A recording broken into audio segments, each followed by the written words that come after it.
Isa nga ang Golden State Warriors na itinuturing na malakas na koponan sa ilang dekada, sa ngayon nga nakikita na lumakas pa dahil sa pagkuha nila kay Chris Paul. Ang Golden State Warriors ngayon ay may saganang mga manlalaro para sa pagbubukas ng NBA season. Ngunit ang pangunahing palaisipan sa harap ni Steve Kerr ay kung saan niya ilalagay si Chris Paul kasama sa iba pang mga playmaker ng koponan.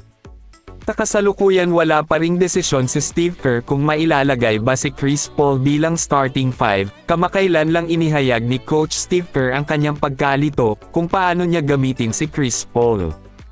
Samantala si Stephen Curry ang starting point guard spot ng team, si Klay Thompson naman ay isa ring surefire lock para sa shooting guard position. Masyadong malaki ang epekto ng Splash Brothers kapag magkasama na maglaro sa court.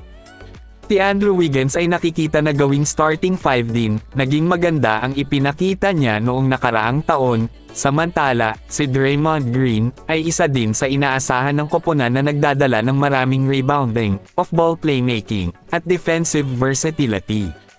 Maaaring piliin ni Steve Kerr na maglaro si Chris Paul bilang starting five kung pipiliin niyang gamitin ang small ball.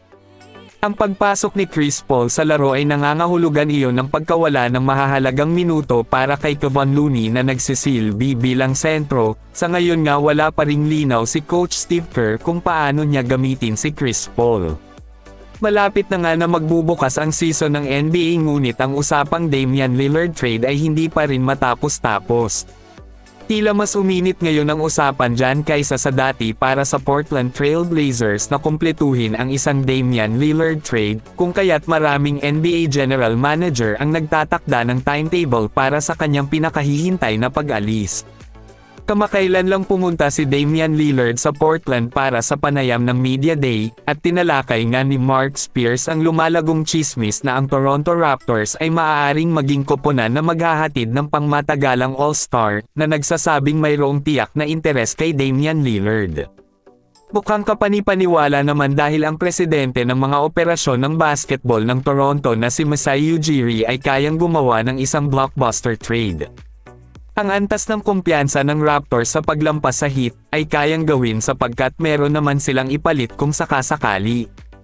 Ang mga tagahanga ay may superstar appetite matapos ang pagkuha kay Kawhi Leonard na direktang humantong sa isang makasaysayang championship run noong 2019. Ang katotohanan na ang Raptors ay umabot na sa puntong ito ng proseso ng negosasyon ay nagpapatunay na sila ay seryoso sa pagpapanumbalik ng mga nakaraang adhikain sa titulo.